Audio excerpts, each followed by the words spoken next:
friend some time back. He has been doing what's called reputation management for a number of large companies for God knows how many years. He's an incredible guy, he knows a lot, and I'm really excited for this interview. So, mate, how are you?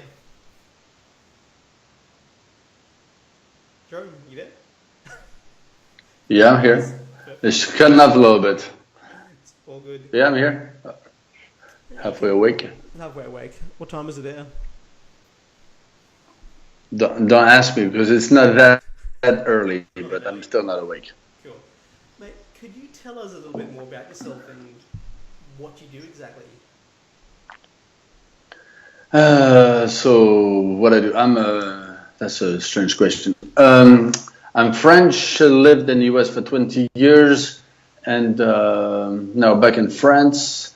So that's a little bit for who I am, I guess, or at least justify my accent. And then I do online reputation management for a number of clients ranging from consultants to people that have products, online products, whatever they may be, or and then also large companies like timeshares and other stuff like that. And what we do, we protect their reputation online from slanderers, competitors, and stuff like that. Yes. How did I get into it? That seems like a totally different path for someone to get into.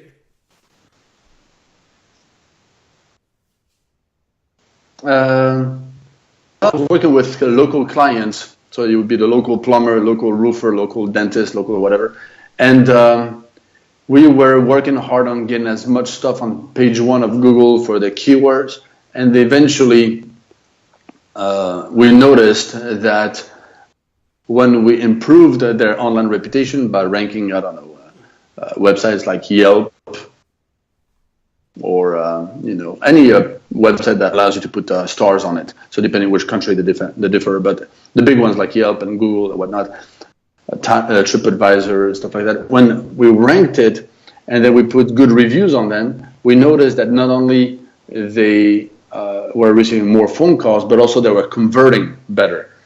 And so then one thing led to another. We noticed that conversions are directly linked to the reputation, because everybody wants basically the same thing. They want the most amount of service or product for the least amount of money from the person with the best reputation. So, and the best reputation is where the conversion, where it tilts. So then we start focusing mostly on reputation, because you can put all the money you want in the marketing and stir up the desire in people's minds and hearts to purchase your service or product. People will still shop around. And if they shop around and they find a competitor of yours that doesn't put as much money into advertisement, but more money into the reputation side of it, they will tend to snatch your clients. So we push the reputation more. Okay, so we've had this conversation before. Do people start with marketing or do they start with reputation management? What's your process? Or should it all be looked at the same time? And who is you best suited for doing reputation management? Well, that is a good question. It should be both to begin with. Right off the bat, it should be both.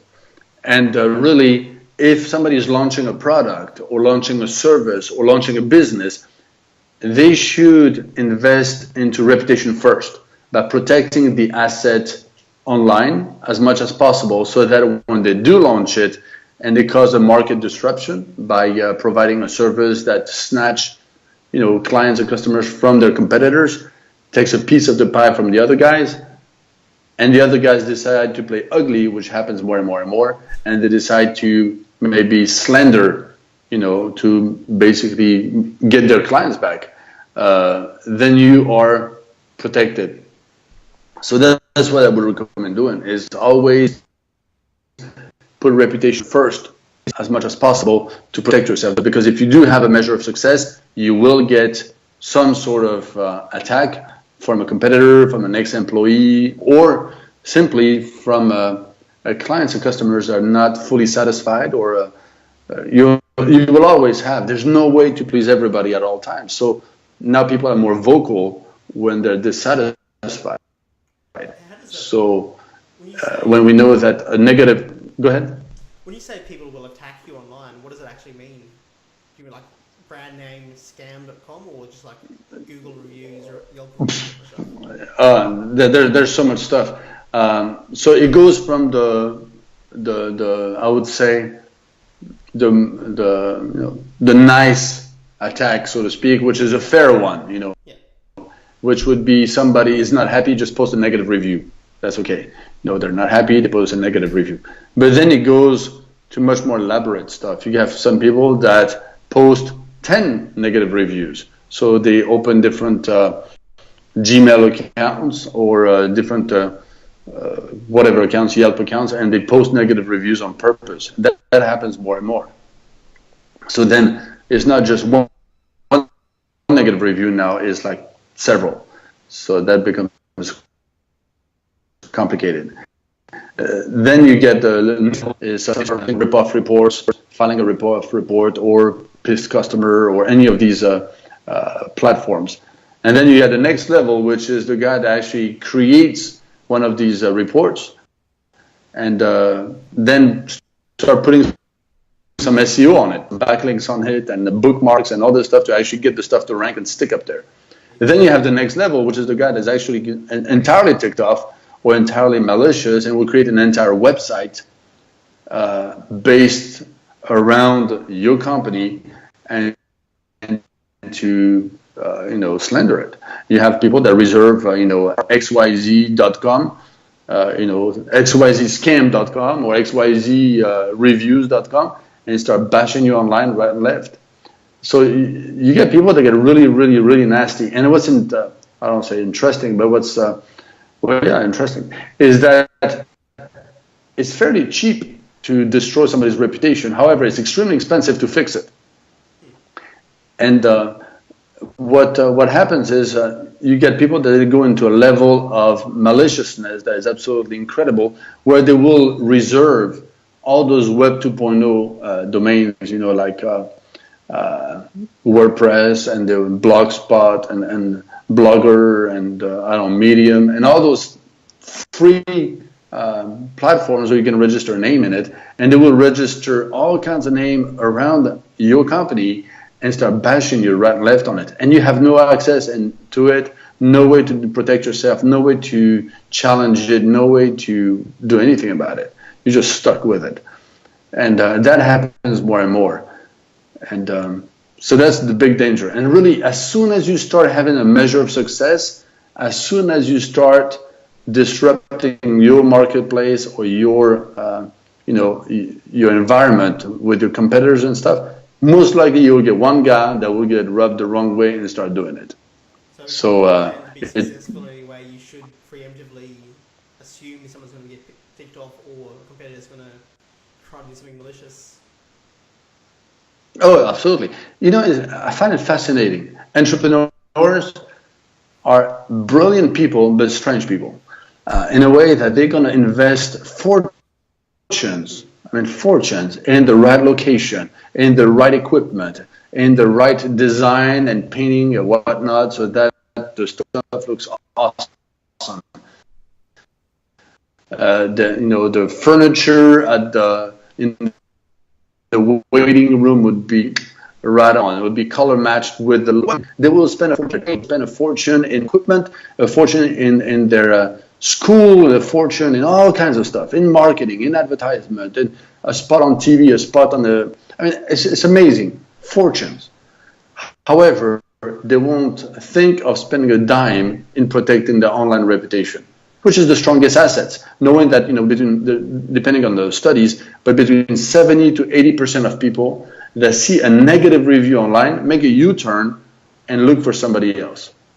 So put like all that money, effort, time, and thoughtfulness into building a business, but not protecting it is crazy. And that's, I would say, the greatest majority of businesses out there is well above 90% do not have any reputation management protection plan in place whatsoever. And as soon as they have a measure of success, right away it happens. It's fascinating right away. And actually, you know what? They even hurt themselves. I noticed that lately a lot. Is they say, in the advertisement, they say, we are the best dentist in town, for instance. Well, that's not even malicious.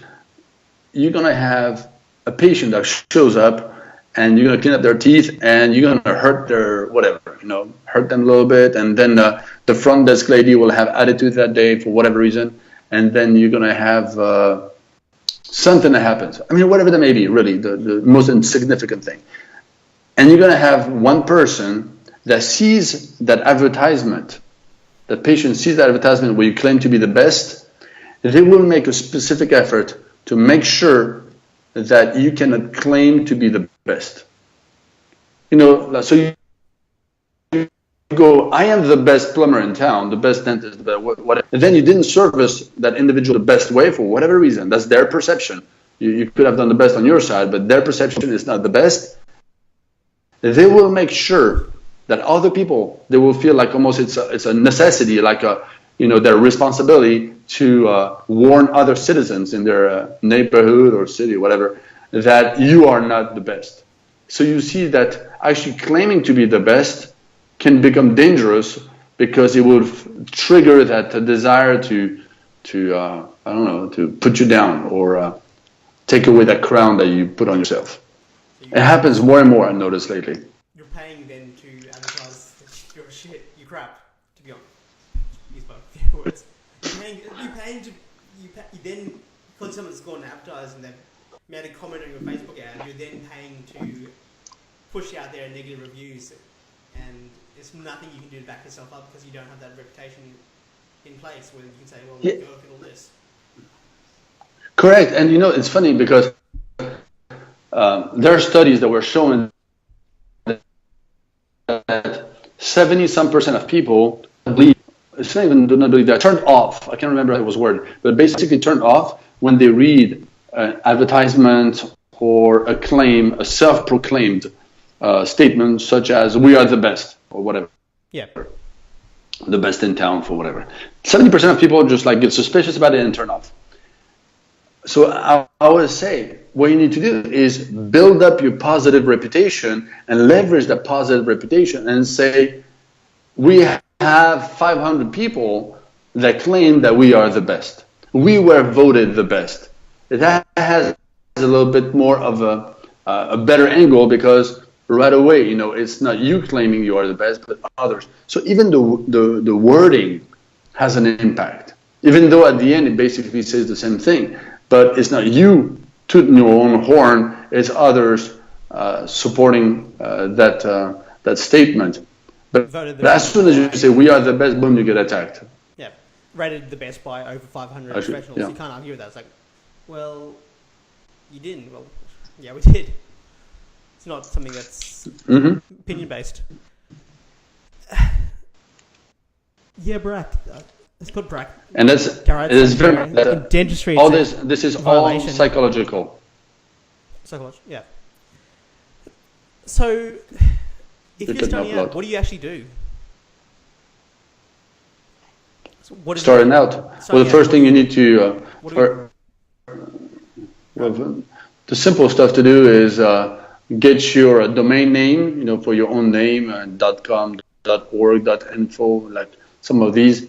The name of your company. Some versions of it would be smart to have also, like your name, reviews, your name, scam, your name, whatever. So kind of try to get all those under control because these are usually the ones that people go after.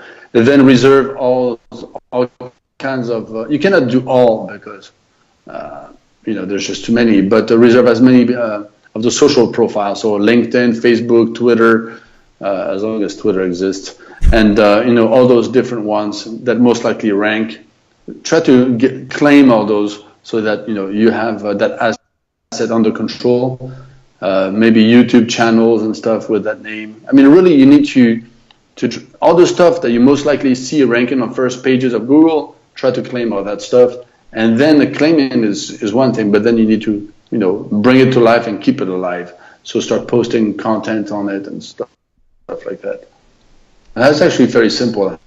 It sounds like a social media marketing plan right to there. begin with. It sounds like a normal social media plan, except by doing that. It needs to be. It sounds like a yes, it does, and that's why what's surprising is how many people don't, and then it's not just your name, but try to get variations of your name. You know, get your name plus reviews, your name plus a scam, your name plus your city, and try to be a little bit more grab a little bit broader terms around. Is that on the Facebook pages as well? So you do 2 different profiles on Facebook, or is that just for the domains? Domains and as much as you can in different things as well, like Pinterest, and depends. Depends really what the business is about. But I would recommend try to grab anything that might rank and hurt you. So if you can grab several Twitter handles and several Facebook pages and several, I would definitely go for it. Okay. You can't be too cautious because it's free. You see, that's the thing. Doing this is free. So once you claim it, it's yours and nobody can take it away from you, basically. So it takes just a few minutes to do it, a few extra minutes. The advantage of it is whoever wants to grab it won't be able to. And then if somebody grabs another version of it, right? So let's say you say, let's call it, I don't know, Jumbo. Let's call it Jumbo. That's your product. It's called Jumbo.com. And then you go Jumbo reviews, Jumbo scam, Jumbo whatever. And then eventually somebody grabs the Jumbo reviews and the Jumbo scam, right? They added the in front of it. So, so you didn't reserve this one. They did, the ones that want to attack you. However, because you have reserved Jumbo reviews and Jumbo scam and you own these, so then you can actually rank. So bring it to life, basically populate it and rank Jumbo reviews and Jumbo scam and put it up there, and you control the content on it. So then even Jumbo scam, you can rank it, but then have a nice approach to show is Jumbo as scam, and then and then bring into it all kinds of positive reviews and recommendations from your clients and customers or patients, whatever it is you do, and then eventually kind of like Aikido, turn it around, take the negative and turn it into positive. And that way, whoever wants to outrank you with the Jumbo scam, Google most likely won't rank 2 very similar themed websites, like that. So if you have a review and a room on the first page with the 10 slots for your competitor to wedge something in it. You just made it sound so simple by putting those words. I mean, it is simple. It just needs to be done. And the problem is, if it's not done proactively and preemptively, and somebody actually grabs all this stuff before you and they rank it, it's extremely difficult to outrank it because those terms like Jumbo reviews and Jumbo scam grab the attention of people. And so you spend all that money on advertisement, people Google you Jumbo online, and then Google naturally suggests Jumbo reviews. People will click on the suggestion Jumbo reviews, then they will click on the website jumboreviews.com where there's negative stuff about you, and people will sit on it and they'll read it. They spend a lot of time on it. Google sees basically all that data, and they give a lot of value and importance to the negative stuff, and it's almost impossible to outrank it. And I think it was in 2013, so 3 years ago now, almost 4. Google made a statement. So it was Matt Cutts back then, made a statement that to protect the experience of the Google user, Google will make a specific effort. So basically, they will make sure that if there is a negative review about a website, that review will be on page 1. So if there is something negative out there that Google has indexed, one of them will end up on page 1. The idea is to give the Google user the ability to make an informed decision seeing the positive and also seeing the negative. So as soon as you have negative, most likely it will show up. So you need to absolutely do your very best to outweigh it with a load of positive in a counterbalance. But if you have never done anything positive about it, not proactively, not strategically done anything about it, you will be outgunned and outnumbered and outranked. And that's just, and then you're going to be out of business. It doesn't take much to ruin your entire reputation online. You can just, especially if you've got an angry competitor, they can just go and create a few profiles or get a few people to Fiverr or something. They can pay someone to do something that's not true, but it's going to damage your brand. Well, I had a client that was, I can't disclose the name of the client specifically because all my clients have NDAs, because obviously if we protect the reputation of a company or an individual, and I use it as a testimonial, say, hey, I'm protecting the reputation of Joss. You know, some people say, well, what's wrong with Joss? And they're going to Google it, extremely, well established, obviously, and doing really well. They had like 25 employees and just great company. And what's interesting is they had one client that was not satisfied for whatever reason, just stupid reason. But that guy was really belligerent. And what he did is he went on Yelp and on other websites and posted very negative reviews, very negative. And what happened is some of these websites got that review syndicated in other websites. So you put a review in Yelp, and then that review gets syndicated in 20 other websites that scrape the data from Yelp. And in no time, page one was loaded with that negative. It was just one individual. You could see it was the same comment that was on all that stuff. That company went from 25 employees to 3 employees in less than a year and a half. Jesus. And just about went belly up only because of the one person that posted one review. And what's interesting, when I talked to the owners of the company, they said, wow, like how come you never had a Yelp page? How come you never had any of that stuff, claimed? And you have so many awesome, they had pictures with president, pictures with rock stars, pictures with all kinds of individuals. And they never, ever put that online. So you walked into their shop, you would see, on the walls, plastered everywhere, those amazing testimonials and amazing pictures with amazing people, but never took it online. The guy said, well, because we've been for 100 years, and we didn't think that anything could rock us out of our deal. Well, they almost went belly up. And what's interesting is we took all that information, took pictures, scanned all that stuff, and we loaded the internet with their positive stuff. And it took us almost a year to clean, that first page. And now they're back to 15 employees. Not 25, but 15. So we'll see how the reputation alone could have killed the business or saved the business. So if they claimed it all, they would have been fine, but just because of that one person that was pissed off and they had no protections at all, they just almost destroyed a 100-year business. Correct. And that happens a lot. It's surprising because there's other companies. Another one had several hotels, and several hotels, and they were hustled by I think it was some of these websites like hotel.com or whatever, for them to be part of their listings and all this. And they were independent. They didn't want to be on these websites.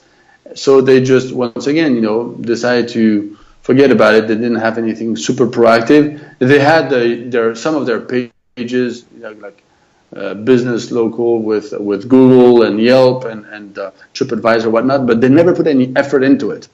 They just had it. And then they received 1, 2, 3 negative reviews over, I can't remember what it was. It was something stupid, but something really dumb.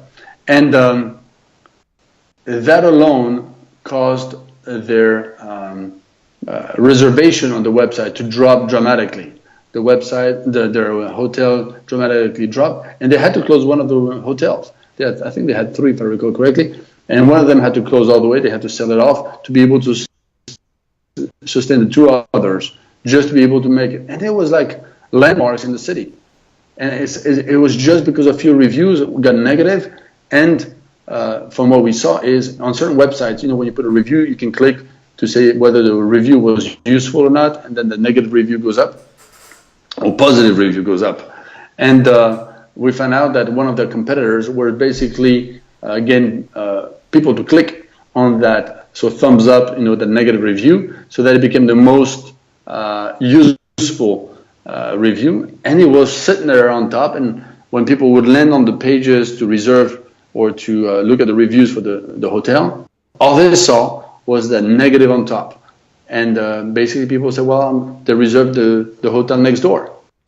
And that was that simple.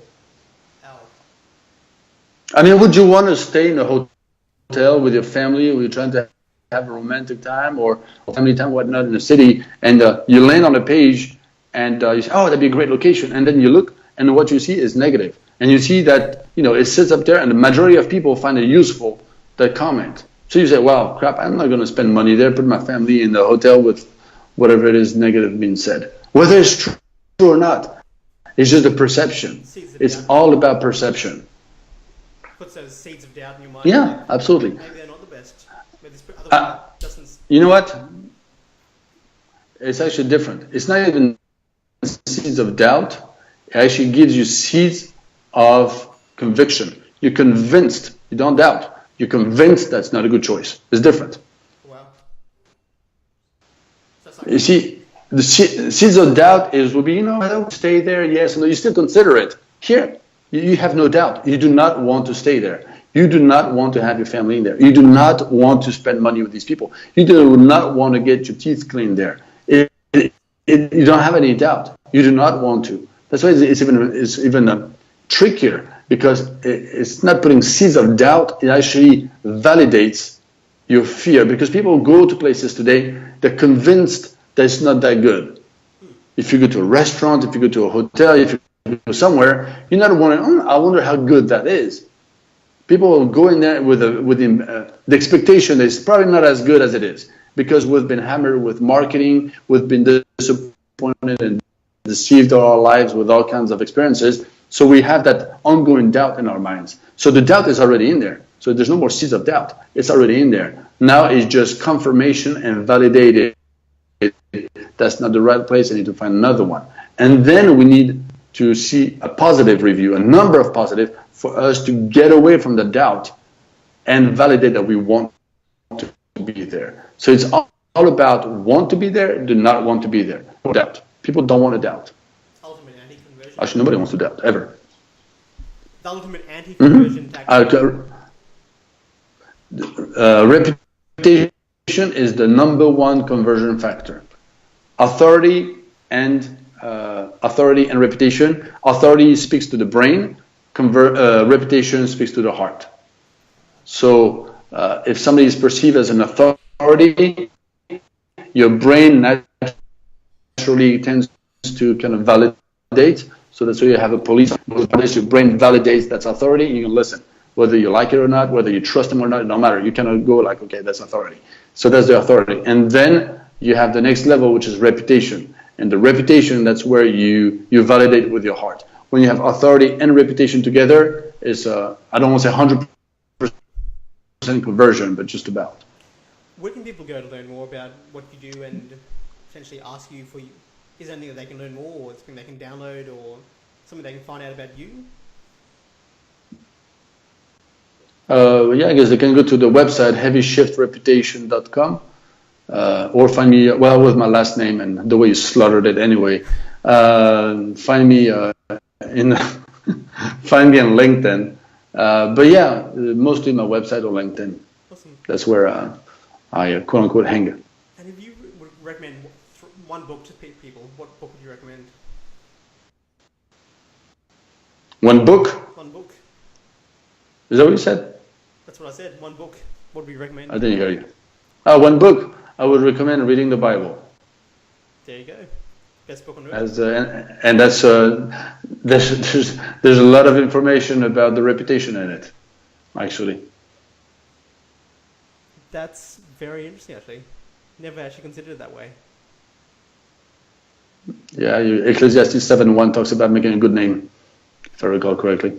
Okay. Mate, it's been fun. Thank you so much, and I look forward to speaking to you again soon. Indeed. Thank you very much for listening. Thanks. Talk to you later. Bye-bye.